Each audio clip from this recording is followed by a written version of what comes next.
Eh bien bonjour, on est en direct du théâtre de la Commune à Aubervilliers à côté de Paris.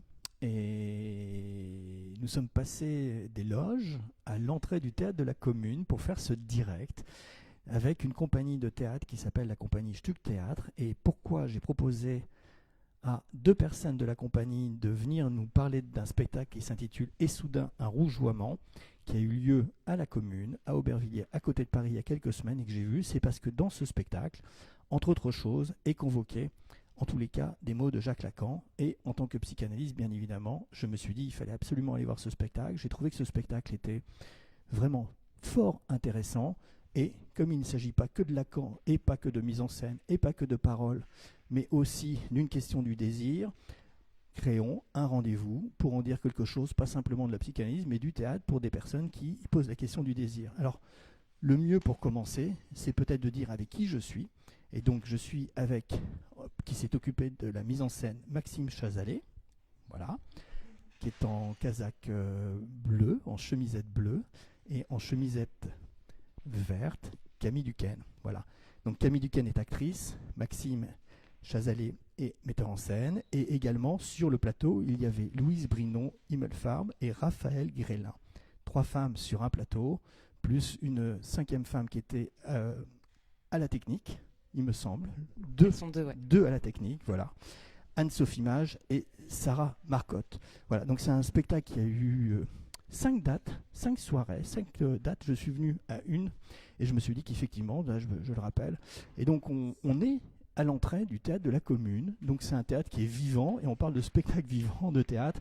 Mais dans votre projet et votre proposition, si je vous ai invité, c'est aussi parce que au-delà de la figure de Lacan, il y a directement dans l'avant-propos, je cite, comment réveiller une capacité désirante pour faire face à l'engourdissement de l'époque. Par où ça passe? Prenant appui sur des éclats de textes théoriques et littéraires, trois comédiennes se saisissent à bras-le-corps de cette question et tentent de se rapproprier quelque chose de leur désir. Je ne vais pas continuer plus longtemps, on trouve ces éléments sur le site du Théâtre de la Commune, mais il s'agit de désir. Il s'agit de quelle manière, à travers un spectacle, qui passe par la danse, qui passe par le théâtre, qui passe par la dramaturgie, qui passe par la mise en scène, qui passe par la scénographie, et qui convoque des auteurs vivants, non des auteurs qui sont morts, mais j'arrête d'en dire déjà beaucoup trop, et je vais proposer à Maxime de peut-être de commencer à nous parler de ces auteurs qui l'ont travaillé et qu'elle a convoqué dans ce spectacle, parce qu'il n'y a pas que Jacques Lacan, avec son séminaire Encore, le fameux séminaire 20. Merci d'avoir accepté cette invitation, Maxime. Eh ben, merci à toi. On a convoqué plusieurs matériaux pour travailler. Des matériaux que j'ai amenés aux actrices et avec lesquels on a discuté. On a essayé de voir si ça activait du désir, qu'est-ce qu'on comprenait, est-ce que ça nous aidait à penser le désir. Donc dans les auteurs convoqués, j'ai convoqué Jacques Lacan, donc avec le séminaire Encore. J'ai convoqué aussi un petit morceau de Gilles Deleuze sur l'abécédaire, le dé comme le désir. Donc ça, c'est pour la partie plutôt théorique, même s'il y a d'autres auteurs qui nous ont accompagnés dans la réflexion. Et après, j'ai convoqué aussi des matériaux théâtraux ou littéraires. Donc il y a Penthesilée de Kleist, il y a un petit morceau de Antigone de Sophocle, un tout petit extrait des Bacchantes de Euripide. Et puis j'avais passé une commande à un ami, un jeune philosophe, Julien Machillot, où je lui avais passé commande comme ça de discussions qu'on avait eues entre nous et on voulait qu'il y ait une scène qui, hop, faire tout ça. Et donc je lui ai demandé d'écrire une petite scénette plutôt drôle qui mettait en scène un animal jouissant, un animal désirant et un animal sceptique qui parle du désir et qui se demande pourquoi le trou du désir est bouché. Alors, ça, c'est quelque chose qui m'a fasciné parce que la question du trou du désir chez les lacaniens, c'est quand même pas mal, mais il ne s'agit pas de faire de la théorie lacanienne, il s'agit de parler d'un spectacle dans lequel, effectivement, il y a des trappes. Et donc, dans cette scénographie, dans cette mise en scène, il y a beaucoup de trappes, il y a beaucoup d'humour et il y a un engagement de votre part à toutes qui passe pas simplement par le corps et le texte, sans avoir besoin de s'identifier avec tel ou tel auteur. C'est-à-dire qu'on ne sait pas à quel moment c'est Euripide ou c'est Jacques Lacan. Et je me souviens avoir assisté à ce spectacle le samedi, la dernière représentation, avec un public de tous les âges, de toute classe sociale, et tout le monde rentrait vraiment dans ce que vous nous proposez. Et ce que vous nous proposez, c'est un rapport au désir Donc c'est vraiment cet élément moteur que je trouvais intéressant en vous donnant la parole pour nous en parler au-delà de ce spectacle qu'on espère qu'il pourra être produit, diffusé dans d'autres lieux que le théâtre de la commune. Comment on arrive à avoir une telle idée qui est pourtant un lieu commun, c'est évident, cette question du désir, Maxime? C'est parti de la sensation que j'avais l'impression qu'aujourd'hui le désir était un peu bouché. En tout cas, mon rapport aussi au désir, et il y avait quelque chose qui était compliqué. Du coup, j'ai invité Camille, Raphaël, Louise à venir travailler, qu'on travaille toutes les quatre, autour de ce qu'on entendait par désir, par plaisir, par jouissance. Donc avant de faire la création, on a fait des labos de recherche, on s'est donné des temps hors création, des temps au plateau, plutôt physique. Là, il n'y avait pour l'instant pas de texte. Donc on a cherché comme ça, tranquillement, par le théâtre, qu'est-ce qu'on entendait par désir, comment ça nous activait, le plaisir qu'on avait à s'emparer comme ça de questions. Et puis après, il y a eu vraiment la phase création, où voilà, là, on essaie quand même de travailler ensemble. C'est-à-dire que même si c'est moi qui convoque des matériaux, c'est toujours refiltré par la subjectivité des comédiennes. Pour moi, c'est très important. Et c'est comment chacune s'empare de cette question-là, à la fois pour sa propre vie, mais aussi comme comédienne. Et comment on travaille à tisser une façon de clarifier comme ça quelques enjeux du désir, même s'il n'y a pas une définition arrêtée et puis qu'elle est tout le temps en mouvement et qu'on sent que dès qu'on éclaire quelque chose, hop, ça nous échappe. Donc il ne s'agissait pas du tout de tenir un discours ferme sur le désir ou d'avancer comme ça des arguments fermes, mais c'était plutôt comme une recherche pour nous de qu'est-ce qui pouvait nous activer, nous. Voilà, je ne sais pas si tu veux un peu... Mais, bonjour. Je pense que justement, là où on a été convoqué, en tout cas en tant que comédienne, c'est de pouvoir parler à la fois de notre rapport au désir, justement en tant que personne dans la vie, quoi, et aussi en tant que comédienne. Et ce qui est apparu, c'est qu'on avait toutes les trois en fait des rapports à ça très différents, en fait, que ça soit sur le plateau, c'est-à-dire qu'est-ce qui nous anime sur le plateau. Donc c'était aussi une recherche de ça, en fait, parce qu'il y avait pour certaines pour qui c'était pas si évident de dire en fait quel est le désir de théâtre, en fait. Donc c'était aussi un peu une recherche pour chacune de ça, et on s'est dirigé dans des endroits très différents. Et pareil pour la vie, c'était aussi différent. Donc je pense que le patchwork, on va dire, un peu des matériaux utilisés correspondait aussi au fait qu'on n'essayait pas de viser une seule définition ou un seul angle de vue sur le désir, mais de pouvoir naviguer en fait entre tout ce à quoi ça nous faisait écho et qu'est-ce qu'on pouvait ramener en fait sur le plateau par rapport à cette question. Je crois que c'est très important. Vous ne faites pas un spectacle sur la psychanalyse, sur Jacques Lacan, vous faites un spectacle parce que vous faites du théâtre. Mais ce que vous venez de dire, Camille, là, à l'instant, ça s'entend pour le public qui assiste à cette proposition. Et Maxime, vous avez fait une invitation, je ne sais pas comment celle-ci est venue, mais vous parlez d'un engagement toutes les deux dans votre vie. Alors on pourrait dire qu'effectivement, être actrice, être metteur en scène, c'est un engagement par rapport au plateau, mais qui dépasse le spectacle. C'est-à-dire que la fin du spectacle, il y a une invitation qui est faite par chacune des trois comédiennes sur le plateau. Cette invitation, Camille, vous pouvez nous en parler, qui est surprenante. Et est-ce que des gens ont joué le jeu sur certaines invitations après le spectacle? Alors, par exemple, en fait, l'idée, c'était de se dire... est-ce que ce spectacle aussi, ça va avoir un effet sur nos vies personnelles? Enfin, qu'est-ce qu'on voudrait, quelles traces on va ramener dans nos vies? Et donc, il y avait la possibilité, comme ça, à un moment donné, on a dit pourquoi pas faire un engagement, comme ça, sur le plateau, qui résonne à l'extérieur du plateau. Et donc, moi, j'ai proposé, et c'était en rapport avec des citations que Maxime avait ramenées. Notamment une citation sur l'inconfort et comme quoi le désir était inconfortable. Et donc par exemple, moi j'ai proposé de faire à la sortie du spectacle quelque chose qui m'est très difficile, c'est-à-dire de parler et d'échanger avec quelqu'un que je ne connais pas. Donc c'était ces petites choses comme ça, de se dire on va pas non plus régler ni pour nous-mêmes ni pour les spectateurs la question du désir en général, mais qu'est-ce qui par des petites choses est-ce qu'on peut quand même avancer et voilà, devenir désirant, quoi, continuer à être désirant. Et voilà, donc après la représentation, parfois oui, j'ai discuté avec des inconnus et parfois non, parce que parfois, à un moment où on sortait, il y avait plus personne avec qui discuter, ou parfois j'ai pas eu le courage de le faire et donc j'ai pas tenu mon engagement. Donc voilà, on va dire que tous les soirs étaient différents et je l'ai fait 3 fois.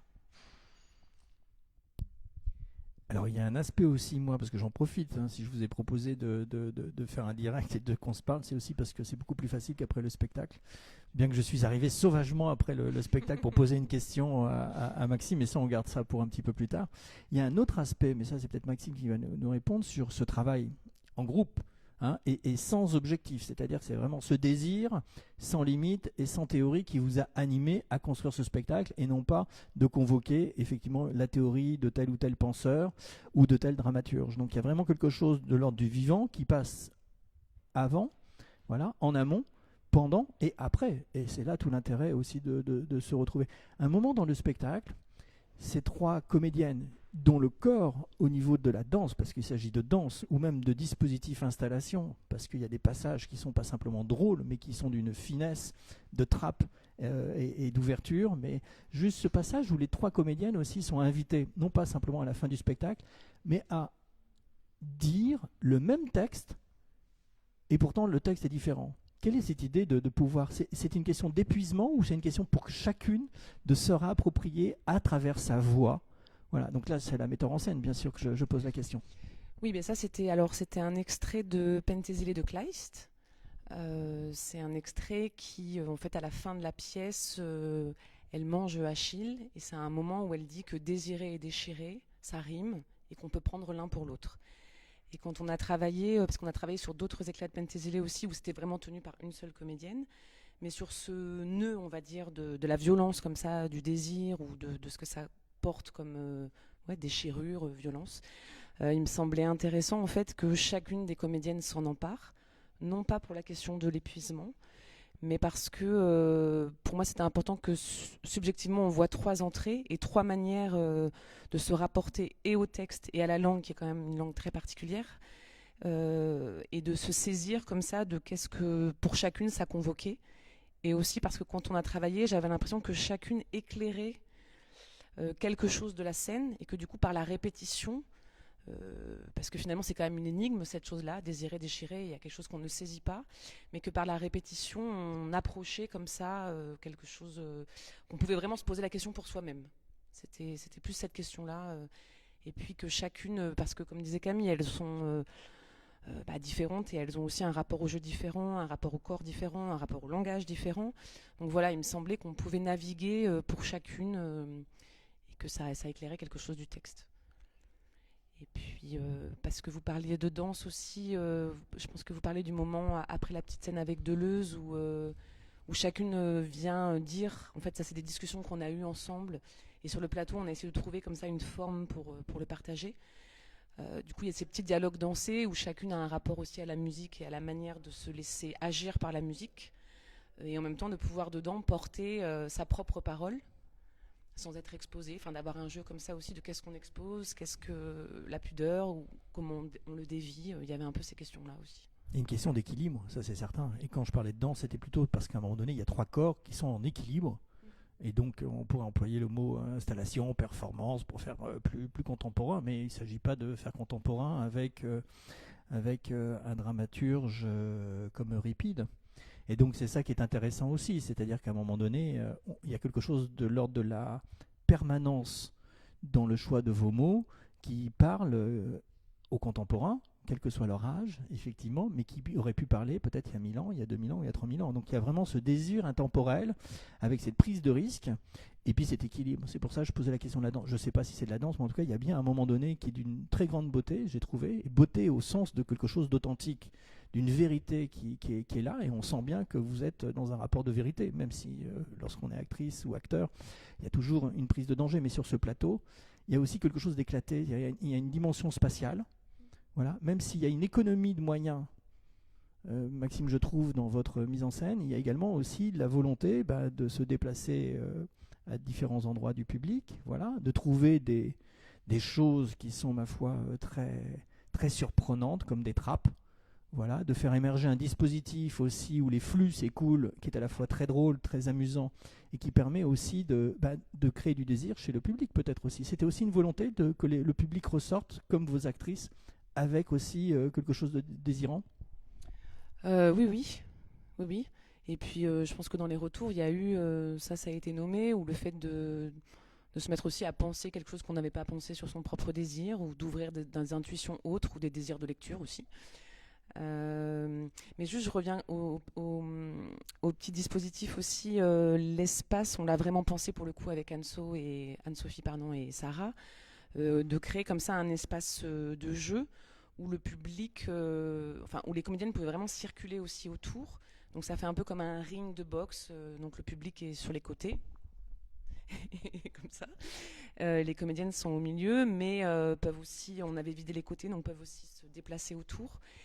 Et on cherchait aussi, parce que la question du désir, il fallait la traiter par le théâtre. Donc je cherchais aussi dans l'espace de jeu le plus propice à ce que, comme vous dites, petitement, il y ait la machinerie. Donc voilà, un lâcher de robe, un livre qui tombe, une trappe qui s'ouvre, un morceau de la scénographie qui s'enlève pour faire un petit théâtre de tréteau. Donc voilà, c'était comment elle-même pouvait habiter cet espace-là de manière assez tranquille avec les spectateurs, en proposant justement pas du tout en rentrant dans une fiction, mais en se disant que voilà, on est là. À l'accueil, elles accueillaient le public avec un programme en 6 points, de choses qu'on avait décidé ensemble comme ça, de pouvoir... je peux peut-être... oui, j'allais vous le dire, ouais, oui, au contraire. Je ne sais pas si on voit grand-chose, mais donc il y avait un petit programme assez simple, ça va ? Le mieux, c'est de nous le dire, mais peut-être Mais que je vais Camille le dire, mais peut... je vais dire à Camille. Voilà. Alors, le programme du soir, c'était le désir, proposition d'attention. Donc, en premier, engager nos corps et nos imaginaires. En deuxième, agencer pour désirer. En 3, convoquer une figure du désir. En 4, affronter le vide de toute demande. En 5, examiner ce qui empêche le désir aujourd'hui. Et pour finir, stimuler son désir. C'est le programme qu'on se proposait chaque soir. C'est le programme confié à l'entrée pour les spectateurs qui sont venus vous voir et qui est également tiré de ce matériau convoqué, extrait de sources d'inspiration. C'est comme ça que c'est écrit sur le document que j'ai sous les yeux et qui accompagne le spectacle. Je reviens sur votre ami Julien Machilot, Maxime. Le texte, le trou, le bouche-trou et le tire-bouchon. Je ne sais pas s'il a des liens avec le vin, les vignerons ou la psychanalyse, mais est-ce que ce spectacle va donner lieu par exemple à une publication de ce texte ? Est-ce qu'on peut le lire quelque part ? Est-ce que l'installation qui fait partie du spectacle avec ses flux, ce petit théâtre qui s'élève, on pourrait l'imaginer autre part ? Ou vous pensez que de toute manière, le spectacle, il doit fonctionner dans son entièreté sur un plateau de théâtre, où il pourrait être déplié sous forme d'installation, ce genre de choses, pour continuer à susciter le désir? Oui, alors je réponds à la première question. Pour le moment, non, c'est vraiment une petite commande que je lui ai passée, moi, parce que d'une part, je n'arrivais pas à l'écrire, parce que c'est pas mes qualités.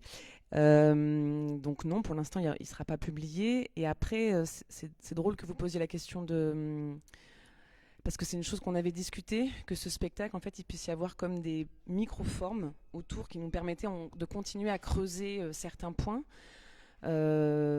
Aussi parce qu'on a eu le souci, on s'était dit en travaillant que formellement, on cherchait des formes différentes pour chaque proposition, avec des hypothèses. Donc par exemple, sur Gilles Deleuze, c'était... Il y a un petit problème ? Non. Sur Gilles Deleuze, c'était si on imite, si on passe par l'imitation, alors on attrape quelque chose de la pensée. Donc on a utilisé, voilà, il y avait des hypothèses différentes et formellement. Je m'excuse de vous couper, Maxime. Vous voulez dire qu'il y a eu un auteur qui a été imité ? Vous venez de dire que Deleuze a été imité ? Moi, c'était une de nos hypothèses de travail. Donc c'est une hypothèse. Je peux vous dire que je suis venu au spectacle avec une personne avec moi qui m'a dit j'ai rarement vu un Deleuze comme ça. Et donc je ne dis pas quelle est l'actrice qui a fait cette imitation de Deleuze, mais rien que pour ça, si cette vidéo tourne auprès de programmateurs, je peux vous garantir qu'il faut, rien que pour cette imitation, inviter l'ensemble de la compagnie. Mais alors, c'est pour ça que cette forme mobile, qui est classique de mise en espace, voilà, donc on ne va pas parler de psychanalyse, on ne va pas parler de théâtre, on va parler de désir. Là. Moi, c'est ça qui m'importe. C'est pour ça qu'on est sorti des loges et qu'on est à côté du restaurant. On prendra peut-être un déjeuner, mais il s'agit de désir et ce travail, il passe par, évidemment, vous êtes metteur en scène, vous êtes actrice, et donc vous êtes donné les moyens de vous mettre en danger pour pouvoir le réactiver, voilà, sans que ça soit une machinerie, avec l'idée aussi de différents dispositifs. Donc ces différents dispositifs, vous les voyez comme donc autonomes, ou le spectacle là où il est à l'heure d'aujourd'hui, non, effectivement, il faut qu'il soit joué dans sa globalité. Je pense qu'il y a deux choses. Il y a, oui, tel qu'il est aujourd'hui, là, sous sa forme fragmentaire, comme ça, avec une circulation des comédiennes à l'intérieur. Après, c'est que dans la réflexion, voilà, je me disais qu'il y avait des choses qui pouvaient être plus autonomes, aussi pour creuser plus, tout simplement. Et que on pouvait extraire, je sais pas, une des parties, par exemple agencer pour désirer, et puis en faire en soi un petit module. Après, est-ce que c'est un spectacle, pas un spectacle? Ça, pour l'instant, c'est en réflexion, ça, je sais pas trop. Mais vous parlez d'installation, parce que oui, c'est vrai qu'il y a la petite machine là sur le Deleuze, où on essaye de traduire concrètement par une expérience physique avec de l'eau et les petits jets qui sortent.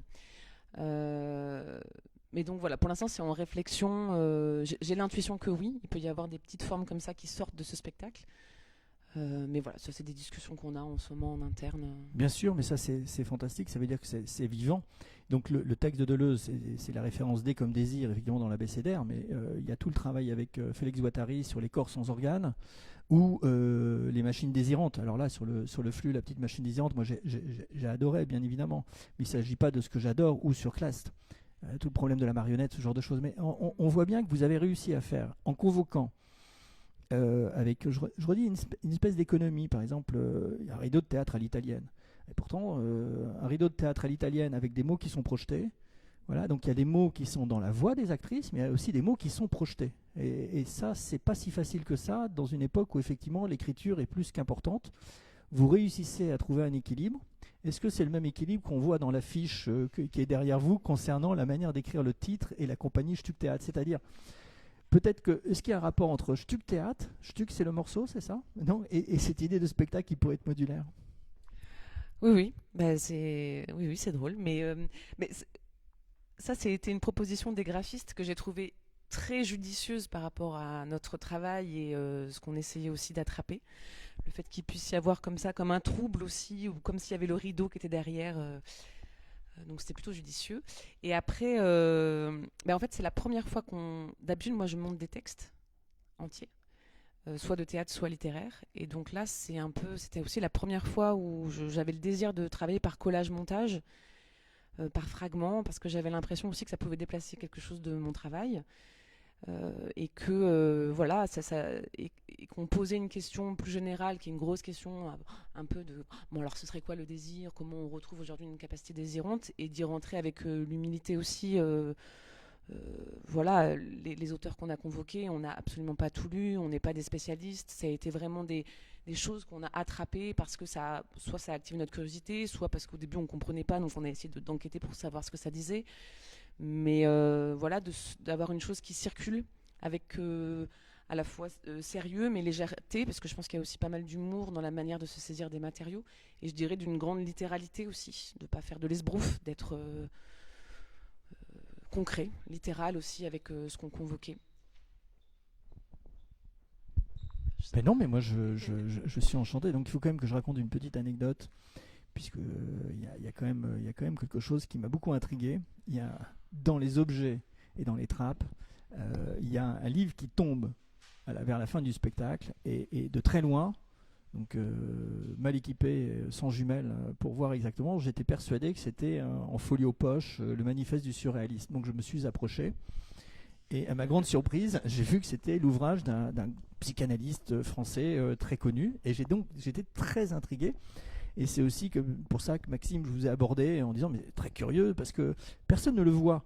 Et donc ça, c'est aussi une subtilité, c'est-à-dire que cet objet, il est là, donc il y a une part d'invisibilité. Vous avez compris, et vous vous êtes réapproprié du désir, vous voulez le transmettre. Donc c'est pour ça que je parlais de machine désirante au niveau de Deleuze, parce qu'il est quand même dedans. Et puis Lacan, c'est aussi ce qu'il cherche à faire. Et puis peut-être qu'Euripide, c'est exactement ce qu'il cherchait à faire à votre niveau, dans votre vie. Donc il y a eu un changement, et ce changement, cet ouvrage, vous venez de le dire, donc vous n'avez pas de manière exhaustive la prétention à dire voilà, on va faire un spectacle, et puis la psychanalyse, le désir. Non, vous vous êtes a priori juste cantonné, mais cantonné avec brio, réussite, et en tous les cas à donner du plaisir pour qu'on se retrouve encore une deuxième fois pour essayer de vous revoir encore, et pas simplement pour les imitations de Deleuze, ça c'est certain.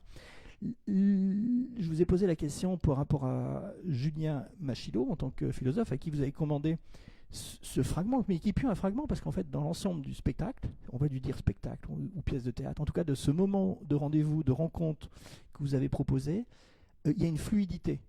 Un peu comme à l'image de ce petit dispositif de fluide, de petit théâtre dans le théâtre, on passe de Lacan à Deleuze, Charles Melman, Euripide, Erich von Kleist, Sophocle et Julien Machilot sans s'en rendre compte. Ah, bien évidemment, il y a des choses où on le sait tout de suite. Moi qui connais et nous aussi. vous Parce aussi. qu'il y a les paroles aussi des comédiennes. Il y a les paroles des comédiennes en plus. Donc là, effectivement, vous avez réussi quelque chose qui est de l'ordre de la dramaturgie, c'est-à-dire qu'à un moment donné, à la fois, les auteurs sont identifiés et puis c'est le matériau même. Vous avez parlé d'objectivité, donc c'est ça. C'est d'un seul coup, c'est comme si on était vraiment dans le désir, comme ce choix des couleurs rouges et noires. Et il ne s'agit pas d'une position strictement théorique, politique. Voilà, il y a une ambiguïté, et sur l'image qu'on voit derrière, je parlais de corps, on voit deux corps en équilibre aussi. Et d'un seul coup, le texte est en équilibre, l'histoire est en équilibre, vos vies sont en équilibre, il y a une prise de danger aussi en équilibre, le petit théâtre est en équilibre. Mais qu'est-ce qu'on peut rajouter sur votre parcours? Comment on arrive à se rencontrer comme ça? Le Stuck Théâtre, la compagnie Stuck Théâtre, c'est une compagnie qui est fixe? Oui, c'est une compagnie qui s'est créée en 2012 à Montpellier. Qui est plutôt une compagnie issue du théâtre universitaire.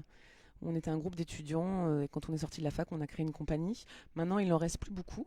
Il y a un petit noyau dur comme ça. Et puis après, des fois, j'invite d'autres personnes à travailler avec nous. Par exemple, Camille, en fait, on travaille ensemble depuis peu, alors que Raphaël et Louise, en fait, on se connaît depuis la fac et on travaille ensemble depuis la fac. Voilà, donc c'est une compagnie... oui, qui est implantée à Montpellier, mais une partie des membres est venue s'installer à Aubervilliers et s'est investie dans les projets aussi de la commune. Donc voilà, d'où ma présence ici. Alors le théâtre de la commune, et pas la commune à Aubervilliers politiquement, on ne sait pas s'il y a encore une commune, mais le théâtre de la commune. Et donc il faut les remercier parce que si le théâtre de la commune n'avait pas existé, ce spectacle n'aurait pas prévu. Et Camille, vous, puisqu'on a la chance de vous avoir et pas les deux autres actrices qui n'ont pas eu peur, mais vous avez accepté. Comment vous avez accepté la proposition de Maxime, voilà, sur ce désir? Parce que vous avez tout de suite dit que, bon, apparemment vous êtes très proche de Deleuze ou de la pensée, mais surtout c'est que il y a cette idée de se réapproprier du désir. Donc d'un seul coup, ce projet, c'est pas simplement être actrice. Vous l'avez vécu comment, apparemment, cette invitation? Je l'ai vécu comme la possibilité, en fait, à un moment donné, d'avoir cette réflexion qu'on n'a pas forcément quand on travaille ou quand on est dans la vie. Des fois, on trace un peu sa route sans se poser forcément cette question-là. Et j'ai trouvé que c'était, en tout cas pour moi aussi, un bon moment, justement, dans mon parcours pour me poser la question théâtralement de mon désir et aussi de là où j'en étais un peu voilà, dans cette question. Donc, je l'ai pris...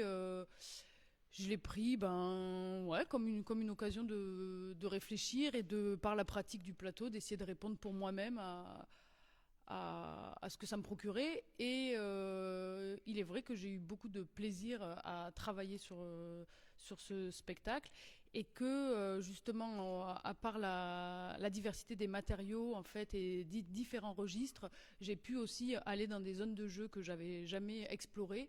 Et du coup, forcément, ça, en fait, de se confronter aussi à des choses inconnues, ça crée un nouvel élan, en fait. Et donc, j'en ressors avec voilà, cet élan. Je ne peux pas m'empêcher de relire une petite phrase dans le commencement, parce que dans le texte que j'ai sous les yeux qui accompagne le spectacle, il y a un avant-propos, une note d'attention, mais il y a aussi un commencement. Et le désir, c'est une demande. Et c'est au théâtre que nous adressons cette demande, d'être le lieu de la réappropriation de nos désirs par le jeu. Je pense que là, tout est dit, vous l'avez réussi. Est-ce qu'on peut dire autre chose? Eh ben, moi, je tiens à vous remercier d'avoir joué avec moi ce petit échange qui est sans prétention.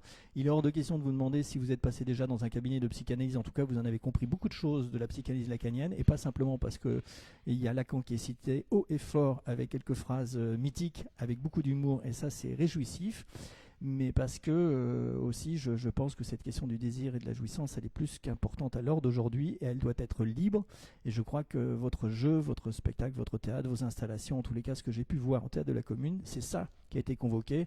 Et moi j'en suis enchanté. Et puis ça s'inscrit dans différents rendez-vous au cours de rencontres, comme par exemple ça m'est arrivé d'interviewer sur un autre dispositif, une autre actrice du Théâtre du Soleil qui a écrit aussi sur la question de sa psychanalyse, et ben on le fait. Et puis si on rencontre d'autres personnes qui font du théâtre ou de la danse ou de la création, on le fera. Et en tous les cas, j'espère qu'on peut trouver tous vos contacts sur le Théâtre de la Commune. Et puis je vous souhaite une très bonne journée. Nous, on va aller déjeuner, bien sûr. Merci beaucoup, au revoir. Merci, au revoir.